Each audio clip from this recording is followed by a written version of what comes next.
First and foremost, I want to say, call halal Yahweh Ba'ashem Yahweh Shai Ba'ashem Rakakadash. Double honors to the elders and the apostles of the great millstone who ruled well and who taught us this truth. Shalom and salutation to the hopeful elect. I came out to spread the gospel throughout the four corners of the earth in sincerity and truth and presenting their bodies as a living sacrifice in every aspect, man. Shalom to the Aqua, the few sisters that do listen to us as well and fall in line with these scriptures. All right, this is the brother Yaramai from the great millstone Chicago camp. And basically, I'm just coming back to you with another lesson and shit. Not this shit, but I'm coming. It's a lot of shit on my mind, but you know, bear with me through the spirit, brothers, even in my folly. All right, but as the Apostle Paul said. All right, but basically, I'm coming to you with another lesson, man, concerning you weak, feeble-minded Israelites, and especially those of you who are in the knowledge of this truth. All right, really to all Israelites, but to the ones, you know, speaking to the flock. The scriptures say, take heed to thyself. And speaking to me first and foremost, because that scripture says, take heed to thyself. Acts, what's that, 20 and 28, into the flock, of which the Most High has made you overseers, man, which he purchased with his own blood. I've said in the blood of Yahweh Ba'ashem, put in the blood of Yahweh Shai, who is an Israelite, who came to save only the men and women of black, Latino, and Native American descent, those of the elect, and the confusion of faces scattered abroad. All right, the great multitude, the 1/3, all right? But nevertheless, you know, grow a fucking backbone in this truth, right? Grow up here, all right? I remember the Apostle Elder Tahar saying that in the video long time ago. Grow a fucking backbone, nigga. And that's the truth, man, because the Lord ain't dealing with no feeble-minded ass niggas, man. He raising up the judges of the earth, all right? The men who are going to judge the universe, all right? Didn't Yahweh Shai? This is beautiful, man. I haven't seen the caterpillar in fucking forever, man, because Esau fucking up the nature. I kind of want to get the caterpillar on, you know, but this ain't about the caterpillar. It's a beautiful caterpillar right here. But nevertheless, that kind of threw me off, but it's nice to see. You know, I like nature and shit. But you grow up here in this truth, man, because the Lord is raising up the guardians of the galaxy, man. He's raising up the men that will judge the world. Yahweh Shai said himself, I will give you 12 thrones. You should sit upon those 12 thrones, judging the 12 tribes of Israel. All right, so you can't be mangling yourself in affairs of this world. All right, and intermingling that with the gospel. Now you have downtime, you know, you do shit. Everybody do. I mean, I know I do, and you got to get your downtime. That's balance. The men are raising up, the Yahweh Ba'ashem Yahweh Shai are raising up men of balance, men of intellect, men of masculinity. All right, men that's going to push his agenda, so to speak. I don't want to say it like that, but for lack of better words. This is 2nd Ezra 14 and verse 14. It says, 2nd Ezra 14 and 13, it said, now therefore set thine house in order, and reprove thy people, and comfort such of them that be in trouble, and now renounce corruption. And a feeble, weak-minded ass nigga who want to go along to get along, who got his head up his woman's ass, who got his head in the world, cannot demonstrate and do that. All right, this ministry is for a certain type of man. And it said, let go from thee mortal thoughts, and cast away the burdens of men, and put off the weak nature. And that's what we're doing. We're presenting our bodies as a living sacrifice. We're putting off the weak nature. We're standing up to the biggest bully on the block, you know, which is Esau Edom. I remember my father, you know, tying up my shoes as a young lad, you know, and he told me to go hit this dude right in his fucking mouth, man, even if he whooped my ass, you know. And that's what we did, because when you stand up to the bully, the whole nation, everybody's going to see it, all right? And that's what we're doing. We're standing up to the bully, man. You can't be no feeble-ass nigga standing up to the bully. All right, go our forefather, King David. He stood up to Goliath, and that exalted him. You know, when this filthy-ass Hamite had the whole nation of Israel spooked. All right. Nevertheless, it takes a certain man, you know, to present himself before Yahweh Ba'ashem Yahweh Shai and make his forehead hard against these people, man. We got to put off the weak nature. We got to die daily, as the Apostle Paul said, all right? Presenting our bodies as a living sacrifice. This is Psalms, the 1st chapter, and verse 1. It says, Psalms 1 and 1, it said, blessed is the man that walketh not in the counsel of the ungodly, nor standeth in the path of sinners, nor standeth in the way of sinners, nor sitteth in the seat of the scornful, but his delight is in the law of the Most High, But his delight is in the law of Yahweh, and in his law doeth he meditate day and night. He shall be like the tree planted by the rivers of water, and bringeth forth his fruit in season. His leaf shall also not wither, and whatsoever he doeth shall prosper. So you wonder, a lot of brothers, they wonder why the Spirit ain't on them. You know, sometimes you might have those dry spells, you know, that you got to snap out and recover from. Sometimes you might feel yourself slipping, but you got to get planted in his word, man. And the more you plant yourself in his word, the more you're going to feel yourself drifting from this world. The more you plant yourself in the world, the more you're going to find yourself drifting from the Lord. All right? And losing your backbone, man. Grow up here, man. We standing up to the devil. The Lord don't give a goddamn how your woman feel, how your family feel. None of that. And you shouldn't either, as a Hebrew Israelite, man. Get some fucking balls, man. Get out here, preach this word, curse this man, put your bullshit to the side, and handle the business that Yahweh Ba'ashem Yahweh Shai put us out here to do. And this is Proverbs 1:1. It said the Proverbs of Solomon. It reads the Proverbs of Solomon, the son of David, king of Israel, to give wisdom and instruction, to perceive the words of understanding, to receive the instruction of wisdom and justice and judgment and equity, to give subtlety to the simple, and to the young man knowledge and discretion. And that's what the Lord is giving us through the law, statutes, and commandments, through the breakdowns of these scriptures. He's building us up as acceptable, righteous, holy men. And he's giving us the tools to fight this fight and to maneuver through the elements, man. All right? No matter whether it be the nigga woman. Brothers are simple, man.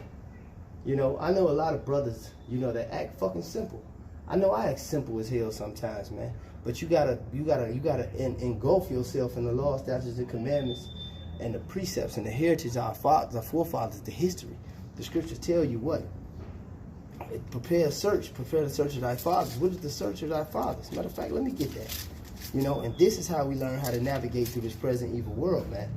For I inquire, Job 8:8, for I inquire, I pray thee, of the former age, and prepare thyself for the search of their fathers. So we got to go back into the history. What did David do in this situation? What did Abraham do? He kept his integrity. He had the faith. You know, these men had balls, man. They had testicles. Therefore, they have a testimony. All right?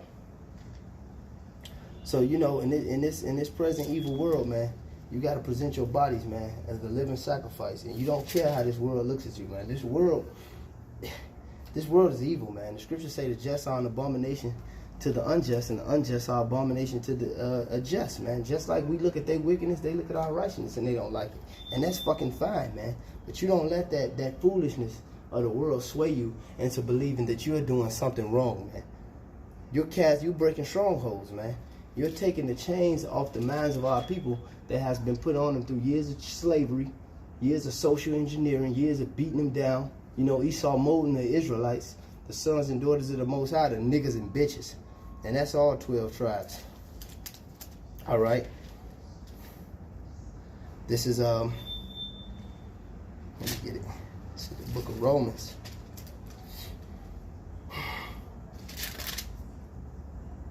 This is Romans 12:1. I beseech ye therefore, brethren, by the mercies of Yahweh, that ye may present your bodies a living sacrifice, holy and acceptable unto Yahweh, which is your reasonable service. And ye be not conformed to this world, but be transformed by the renewing of your mind, that ye may prove what is good and acceptable and perfect will of Yahweh. All right? And that's the Lord giving us back that judgment, giving us back the search of our forefathers, man. Letting us know what we need to do, man. He gave us all the tools to do it. Does not he say, matter of fact, this is one of my beloved brother Captain Lee's favorites, man. Romans 4:15-4. For whatsoever things were written aforetime before our learning, that we through patience and comfort of the scriptures might have hope. We seen the persecution of our forefathers. We seen the persecution of the prophets. We seen how they left everything, man. How they put the world to the side. The Lord said, hey, man, that a man should take up and bear up his cross, man. So bearing up your cross, you got to have a pair of big balls, man, in this fucking wicked, idolatrous, harlot society, man. This Babylon, this place known as America, all right, that the scripture referred to as Mystery Babylon the Great. And you can't be ashamed to confess Yahweh Shai. All right, because if you ashamed to confess Yahweh Ba'ashem Yahweh Shai, you don't want to go out to the highways and the byways. You want to twiddle your thumbs. You want to sit on your hands with your fucking finger up your butt playing games. being a halfway Israelite, hey, the Most High gonna destroy you, man. Straight up. This is St. Matthew, verse 36, 10 and 36. It says, and a man's foe should be there of his own household. So you get ready for these people to hate you. You get ready for them to leave you. The prophet Ezekiel said he made the Lord made his forehead as a stone, as an adamant flint, something to that matter, man. Our foreheads are hard against theirs, you know. It's in the book of Ezekiel. It might be the 3rd chapter, somewhere around there, but you could look it up. It's worth a Google. It's the Sabbath anyway, you know. Verse 37, it said, he that loveth his father or his mother more than me is not worthy of me. He that loveth his son or daughter more than me is not worthy of me. Is that telling you to just hate your family and, as the scriptures say, be as a lion in their house? No. No. It's not telling you to do that. It's telling you that you don't put nothing before Yahweh Ba'ashem Yahweh Shai, man. If your woman if you got a beautiful woman and she want to have sex on the Sabbath, look, bitch, we can't be together. You know. If you know what I'm saying, you gotta go out, and you know your family always want to have a swine barbecue anyway on every Saturday, so they want to talk. Look, get the fuck up, get out the house, move with a brother. You know, I'm just setting the IEs and examples, because nothing comes before Yahweh Ba'ashem Yahweh Shai. All right, verse 38, it said, he that taketh not his cross and followeth after me is not worthy of me. And we're gonna lose in this world. We're gonna die, as I always say, we're gonna take those small L's for the big W. He that findeth his life shall lose it, and he that loseth his life for my sake shall find it. And he that receiveth you, receiveth me, and he that receiveth me, receiveth him that sent me. And that's what we out here doing, man. We're preaching, we're edifying, all right? We're feeding the flock, and hopefully, you know, being diligent and making our calling and election sure, all right? Working out our own salvation in fear and trembling so that we can have the first round draft pick on them chariots, all right? Which are the IFOs. He that receiveth a prophet in the name of a prophet shall receive a prophet's reward. Because we out here to wake up our people. All right? The scriptures tell you, he that saves a soul from death shall cover a multitude of sins. And we out here to cover our own ass, man. He that receiveth a righteous man in the name of a righteous man shall receive a righteous man reward. And whosoever shall give to drink one of these little ones a cup of cold water, only in the name of a disciple, verily I say unto you, he shall in no wise lose his reward. And that's what we out here doing, man. All right, we working for our reward. The scriptures say that the Most High is not unrighteous to forget our labor of love, man. All right, as we show unto him this ministry. All right, but you got to have a backbone to get out here, and don't be a feeble, weak ass nigga, man. Be a man. A presentable, acceptable, a holy man of the Lord. Have your body acceptable for the Most High's use, man. And curb the flesh, man. But with that being said, call halal Yahweh Ba'ashem Yahweh Shai Ba'ashem with Kwakadash, double honors to the elders and apostles of the great millstone who taught us the truth, and to the hopeful elect. Shalom.